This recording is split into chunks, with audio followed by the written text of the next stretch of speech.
Big Todd, The House of Eyes, and Growing Up Scared in New England by Mike Bouley. Preface. I had a scared upbringing. Not scarred, but scared. Not so much an overriding phobia that's crippling, or even a fear that stems from actual life-threatening situations, such as those faced by many who grew up in crime-infested streets or war-torn countries around the world. No. My kind of scared is the kind that made me afraid to pass by a certain house, for fear that the hideously deformed man that was rumored to be inside would come out and do I don't know what. It's the kind of fear that made me apprehensive about walking past a bridge in my hometown. Not because of anything having to do with the supernatural or any deformed menace, but because that was the bridge that the public school kids used to walk home from school, and they'd surely like to take a swing at a Catholic school kid. Stupid scared. My kind of scared is the humdrum, everyday type of fear that plagues every one of us at some point in their lives. I just happen to remember many of the situations, thoughts, and feelings that I grappled with when attempting to live another day in the lower middle-class kid jungle. What is also interesting is that many of the fearful situations I faced as a youngster have had a hangover effect into adulthood. The fears and how I dealt with them play a role in how some decisions are made in my life today. But that said, growing up scared was fun. So much so that I often find myself giddily looking forward to the prospect of passing on some of the myths, legends, and stories that plagued my childhood on to my own children. That will teach you to utter mysterious incantations into a mirror in a dark bathroom at night. It's the reason that millions of people go out to elaborately themed haunted houses every Halloween, wait in line for hours, and pay exorbitant sums to momentarily lose control of their bodily functions. It's the reason that no matter how stupid the premise of a horror movie, it will make money. Fear is not just big business. It's also a rite of passage.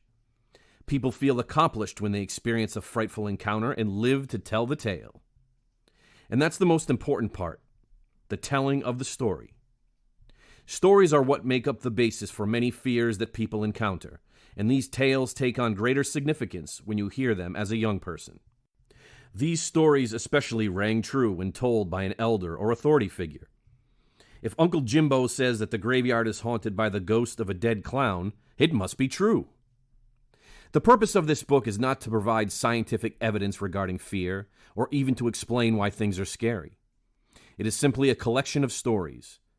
The collective backdrop of a childhood spent being both strangely fascinated and utterly terrified of the surrounding world. Laugh, pity, or ridicule, you may find a familiar account or two within these pages. Boo. Mike Bouley.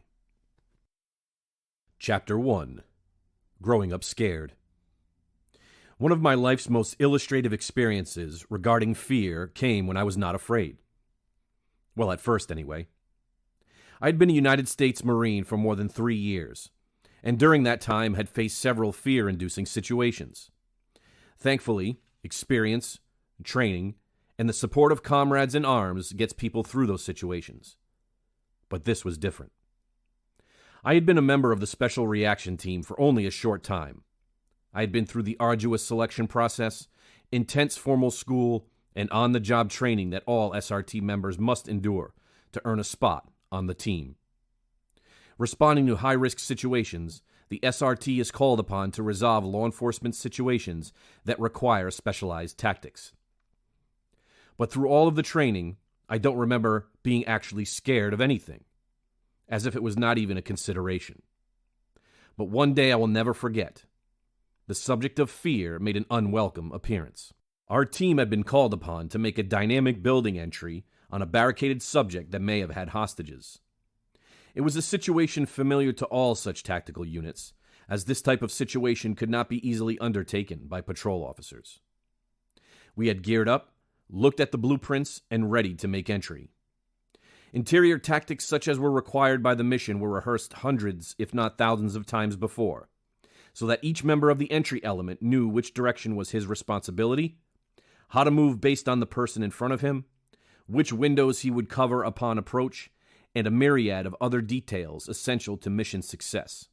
But as we stood in our stack, about to make the final approach to the building, Sergeant Spatar, the SRT team leader, and the best leader I ever had, went down the line of operators, grabbed each one by the shoulders, looked them squarely in the eye, and asked, "Are you ready?"